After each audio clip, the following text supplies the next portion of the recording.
Good day, everyone, and welcome to the Yellow Couch. And I'm your host, Reverend Dr. Heather Francis, and this is my daughter, Gabrielle Curvin. And today we're going to give you part one of understanding and debunking stereotypes surrounding mental illness. And in this episode, we're going to take a look at dissociative identity disorder. And my daughter Gabrielle is going to define it and she's going to describe it. And then in part two, she's going to talk about some of the common misconceptions and questions that surround this disorder. I believe this is really relevant right now, even with what's going on with the pandemic. People who suffer from mental illness, they could be a little bit worse. So I think that this is really going to be a very educational program. Understand that my daughter Gabrielle is not a professional. She does not claim to be an expert in the field of psychology. All of the information that she's going to be giving you in these programs come from what she's been taught as a psychology major in university. So sit back, relax, and enjoy as Gabby takes over talking about dissociative identity disorder. Take it away, Gabby. Okay, so dissociative identity disorder. What is a dissociative disorder? So first we're going to talk about what that means. And there are multiple dissociative disorders, but they all fall under the same category of a group of disorders, including dissociative amnesia, dissociative identity disorder, and depersonalization/derealization disorder, all of which involve some sort of dissociation or separation of a part of the person's consciousness, memory, or identity. Now, specifically, dissociative identity disorder, or DID, is a condition in which two or more relatively independent personality states appear to exist in one person. Wow. Yes. So, according to the DSM-5, those with... Now, what's the DSM-5? The DSM-5 is what you use to properly categorize and define disorders. Okay. It keeps you up to date. Okay. I don't have the proper definition of it, but that's the general gist of what it is. Mm-hmm. So according to the DSM-5, those with DID have a disrupted sense of self and show alterations in behaviors, attitudes, and emotions when these alternate personality states occur. So the alternate personalities, they're known as, those are alters, right? When those people are have alters. Okay. So a term that is most, I guess, easy for people to understand and is widely used is multiple personality disorder. So this disorder used to be called multiple personality disorder, but according to the DSM-5, now it is called dissociative identity disorder. But why would they change it? Because it's more, they think, I'm not a professional, but it's more like, it's not multiple personalities, it's multiple personality states, which is different than having multiple personalities. A way that one person... So it brings more clarity to it. Right, essentially. Instead of saying you have multiple personalities, it's like, no, I have a broken up identity, kind of. Okay. A way that somebody described it to me, I was watching a YouTube video of this girl, her name is Dissociated on YouTube. And she described it as like if a piece of glass fell on the floor, that's, you know, like those would be the different alters. But it's still one mirror. Wow. Or one piece of glass. That's a great analogy. Right. So some of the common symptoms with this disorder in particular are memory loss or amnesia of certain time periods, events, people, and personal information. So this can be lapse of time. I know for some people this could be a good example. If you've ever seen the movie Frankie and Alice. That was a very good movie. Halle Berry. Yeah, Halle Berry. Really good movie. And it's a true story. Yeah. Yeah. And she had or three. I can't remember. I think she had a few. It was a few. Yes. Yeah. I don't remember it off rip, but she would lose time. Right. I think she was a dancer at night and she like wouldn't remember her days at all. But she would be out and about, but her different alter would be fronting, so then she would have, lost time. Yeah, and one of her personalities was a Caucasian woman, which that blew me away because she's an African American woman, but one of her alters was a Caucasian. And when she looked in the mirror, I loved how they depicted it in the movie, because when she looked at herself, she saw an actual Caucasian woman, even though she was an African American. So this is a real thing. Like, it's very real to that person, and that's why it should be taken very serious. Yes. So another common symptom is a sense of being detached from yourself and your emotions, which I didn't know was actually a common symptom of dissociating, but it seems as though throughout all of the dissociative disorders, that is a common theme of feeling detached, which is that sense of dissociating, because to dissociate means to sort of separate from yourself. Some people even feel like they're watching their body, like they're not even in their body, which is very interesting. So now we can talk about these alters, which I have a question. Oh, yes. Is it that the person is protecting themselves?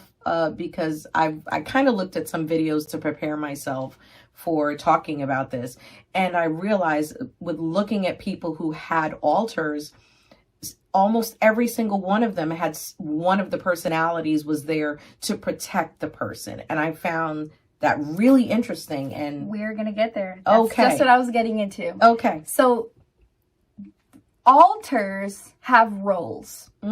So in many cases, the role of the alternate personalities, is to protect the emotional well-being of the main personality from stress or trauma.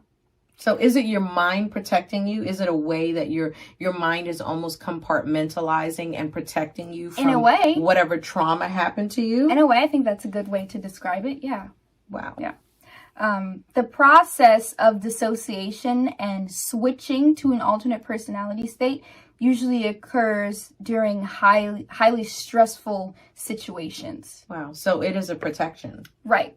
So some people develop alters when they're very small and they go through abuse. There are case studies that sometimes it happens after you're in an abusive relationship, or, something traumatic happens to you, and that your brain kind of protects yourself and builds this alternate personality to deal with the thing that you can't deal with. Wow.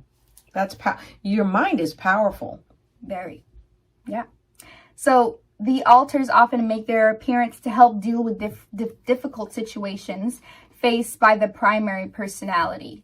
And for an example, I have a case study, this is not a case study, but it's just an example used in my textbook, and I'm going to give it to you guys. So it says, for example, Kristen, a 19-year-old, reported being overwhelmed with stress during interactions or confrontations with her peers or parents. Her primary personality was compliant, depressed, and helpless, even to the point of depending on her mother's advice as to what to wear. Zach was the alter who displayed anger and aggression.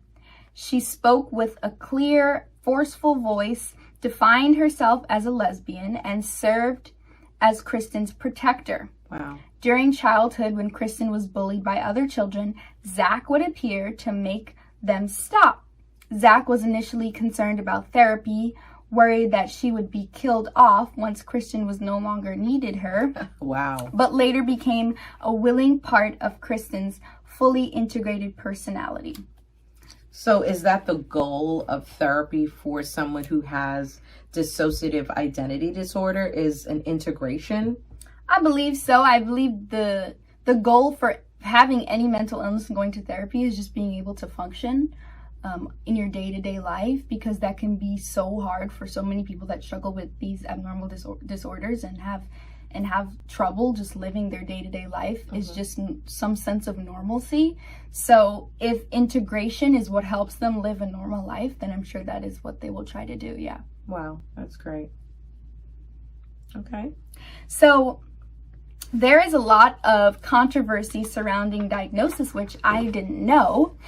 But DID is both complex and intriguing. And it's still a rare diagnosis. You don't see many people diagnose it, like many doctors diagnosing it. It's more like self-diagnosed. because But why is that? some clinicians contend that DID is relatively common, but that it is often not recognized and diagnosed. Okay?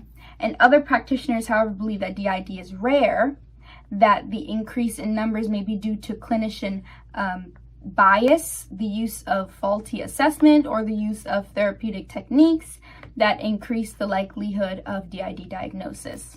Well, we saw that in Frankie and Alice, because the doctor who was treating her, the facility where she was, they thought that maybe he was incorrect, when in essence he was correct. And throughout their process of therapy, it actually came out, the trauma that happened to her and the different multiples or different alters that were coming out and why. And so she herself didn't understand why they came out, but eventually with time, they came to a conclusion as to a correct diagnosis. But I can see why that would exist clinically. I can see why, but I think it's a disservice to people when they don't get a correct diagnosis, because they need help. I agree, but then there's also the other side of the coin that there's no way to test for this disorder. That's the issue. Wow. There's no way to really test to see if you have it or if you don't. Some clinicians have some assessments, but there's no like yes or no. It's you kind of have to just, do you have it? I don't know. Yes. That's why there's controversy surrounding diagnosis, because... But people are suffering from it. Yes, people do suffer from it. But that's why I think things like this program, and also people opening up on social media and YouTube about having the disorder and being showing their alters, being open enough to describe it and to bring awareness to it is really important, because if you are someone that feels you have this disorder and you're just suffering in silence and you don't know what's wrong with you and you can't really describe it, having someone who you feel like you can relate to that's on social media, you can go to your doctor and be like, listen, I saw this video, this is exactly how I'm feeling, right? Help me, you know? Right. So on that note, before we even continue, if you think you're suffering from it and you need help, reach out to us and we will at least try and point you in the right direction. As I said, she's not a professional, but this is something that people are struggling with and they don't know who to trust. They have nowhere to turn. And we will definitely be able to point you in the right direction. Just, message me and we'll get you the help that you need, because you should not have to suffer, as Gabby said, you should not have to suffer in silence. Right. And the stigma that involves mental illness, it's unfortunate, considering that it does exist and it's a real thing. Right. And, there should be resources for everyone. So we want to be there for you. So tell us more about it. So more on the diagnosis controversy. The temporary dissociation symptoms such as alterations in memory, thoughts, and perception, or a sense of depersonalization or feeling detached or numb, as we talked about before, are fairly common symptoms during periods of stress. Okay? So stress kind of triggers it. Well, no. What I'm trying to say is, like, sometimes symptoms that are also of dissociative identity disorder can be mistaken for simply stress. Oh, okay. Right? Because it says that temporary dissociation symptoms such as alterations in memory, thoughts, and perceptions, or a sense of depersonalization are fairly common symptoms during periods of stress, which is another reason why it's so hard to diagnose DID. Makes sense. So some clinicians may mistakenly interpret these symptoms as evidence of DID. Okay. And then they misdiagnose, right? So because diagnosis depends heavily on self-report, feigning or faking is always a possibility, which is another reason why it's so hard for clinicians to diagnose this disorder. Differentiating between genuine cases of dissociative. That's kind of sad that someone would fake having mental illness. That's really sad. They may not be faking, but maybe it's misdiagnosis, like I said before. Maybe they have all the symptoms, but they don't have dissociative identity disorder. If someone is faking, that's a whole different situation. I would hope not. That's like, you need to search yourself. Yeah. So, because there are people with real problems that need real help. And that's why we're here. That's why we're doing this. Yeah. And we can actually talk about some statistics as far as age and gender. Oh, so is there a variance? So the percentage of DID cases who are male is much lower than the percentage of reported child abuse histories for males and females. So it's less? So it's less for men. And more for women. And more, generally. Generally. Okay. Which is interesting, I thought, because it's not really, because women are abused. I think women are abused more. Yeah. So it just makes sense. The numbers make sense. Yeah, it does make sense. Wow, that's actually sad. Women, we've got to stick together. And if you feel like you are not being heard by your doctor, because I know this is a common problem, women go to the doctor, they cry wolf and people don't believe them, or whatever the case may be, don't give up. Like, keep trying, keep pushing, keep fighting for yourself, because eventually someone is going to listen to you and they're going to help you. Yeah. I know that's a problem that some women have, especially with mental illness. Like, they'll go to the doctor, say this and this and this is wrong, and they'll just say, oh, you're stressed. Oh, you're tired, or you're overworked, whatever. And they're not really listening to them. So make sure that you're heard. Yeah. Excellent. Yeah. Excellent. So is that it? So what we can do now is go over some case studies, some different examples. That's interesting. Yeah. So we're going to hear about real people. Yes. Who've gone through this. Yes. Wow. Okay. It's good stuff. Okay. So this first one is about little Judy. Okay. Little Judy is a young child who laughs and giggles. Gravely voice is a man who speaks with a raspy voice. The one who walks in darkness is blind and trips over furniture. Wow. These are her alters? Yes. Wow. Big Judy is articulate, competent, and funny. These are 4 of the 44 personalities that exist within Judy. How many? 44. Wow. 44 personalities that exist within Judy Castelli. And this is a real person? This is a case, yes. Wow. She was initially diagnosed with schizophrenia, misdiagnosis, but was later told that dissociative identity disorder was the appropriate diagnosis. She is a singer, a musician, an inventor, and an artist who has also become a lay expert on mental health issues. Wow. Yeah. So it is possible to live a normal life and still deal with these mental illnesses. It's possible. I find it interesting how her struggle has turned out to be her profession, because that's basically what happened. Now you said she's a singer, musician, and inventor, and she's become a lay expert on mental health issues, and I hate to say this, but I think it's true that God doesn't waste any experience that you go through in your life. And everything that you go through, it's to help or assist someone else who's coming behind you. They're dealing with something, and because you found the courage to face it and to deal with it, and now you've gotten information, you can help someone else. So that's big. I agree. Wow. Definitely, you don't go through something only for yourself. There's always another reason. Yeah. So another case study we can go through a few. Really interesting stuff. Okay.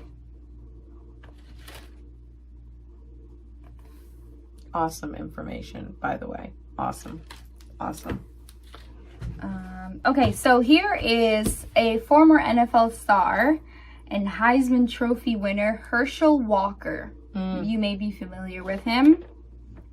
He is a dissociative identity disorder carrier. He has dissociative identity disorder, and he has a book about his ongoing struggle with dissociative identity disorder and his efforts to integrate his 12 alters.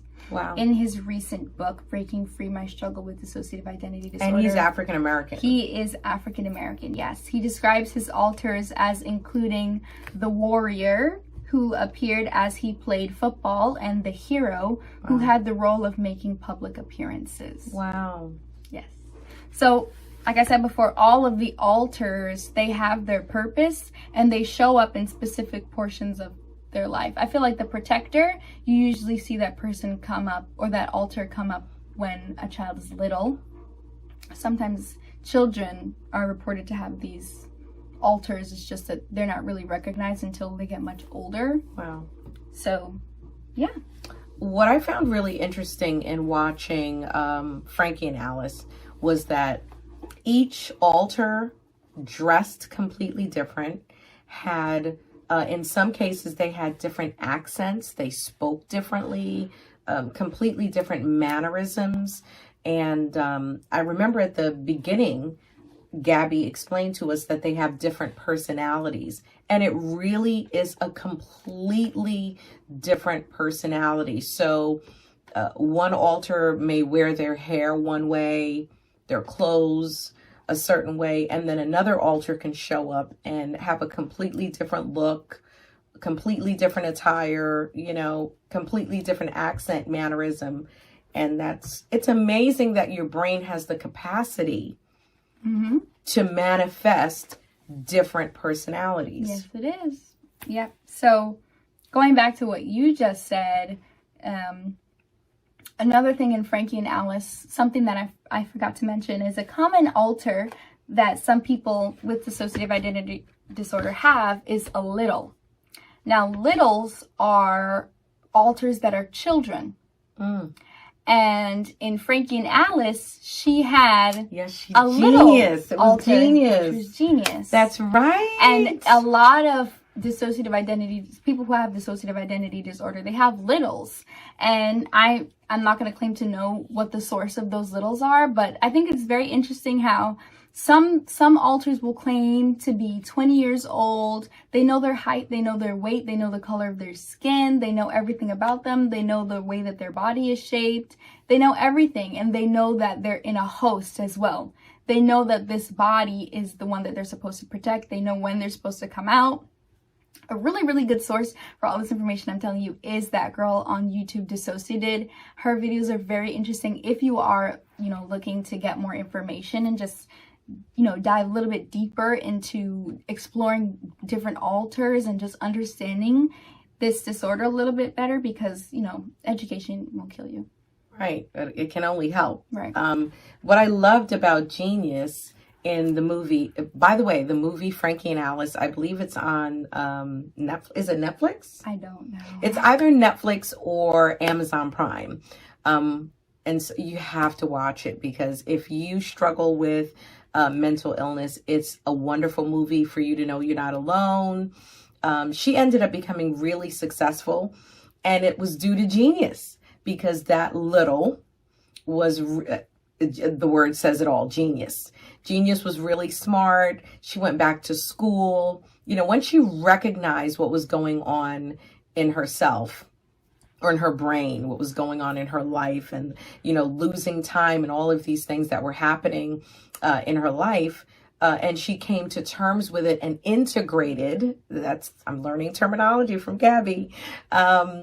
She actually went back to school and she got her degree and she became a teacher, I believe. Yeah, she became a teacher. And so, and she ended up marrying, I think, a professor of psychology. So, or a doctor, something like that. I don't remember. Watch it. Go watch the movie. It's really, really good. And, but I think it's a testament to the fact that even if you do suffer with mental illness, there's hope for you. You don't have to sit back and, feel insecure and say, oh, it's only me. I'm on my own. I'm by myself. I'm suffering in silence. No, listen, you can overcome this. You can learn to deal with it and function and become a productive member of society, go back to school, and have a life and have a future and believe that it can happen. Yeah. So some final thoughts. I hope you learned a little bit about dissociative identity disorder. We are not done on the subject. We will be returning back to it for a part 2, dealing with misconceptions and questions, which there are a lot of misconceptions surrounding this disorder. So I hope you will join us for that next episode. And please, for this next episode, I hope that you'll watch Frankie and Alice, because it is one of the more accurate movies about dissociative identity disorder. Some of the other movies are not as accurate. So if you are looking for a movie that you think will help you understand this disorder a little bit better, that's a good one to watch. Wow. This is awesome. Gabby, thank you. Thank you for your insight on the subject. And honestly, I'm looking forward to part 2. And honestly, for all of you out there, I pray that this program has been enlightening, and I pray it has been enjoyable. And thank you for watching part 1. Please like and share the video. You never know who can benefit from watching it. You never know who you can help. I am my brother's keeper. And so I'm going to leave the final word for Gabby. Remember to have courage and be kind and stay positive. Oh, I like that. Bye.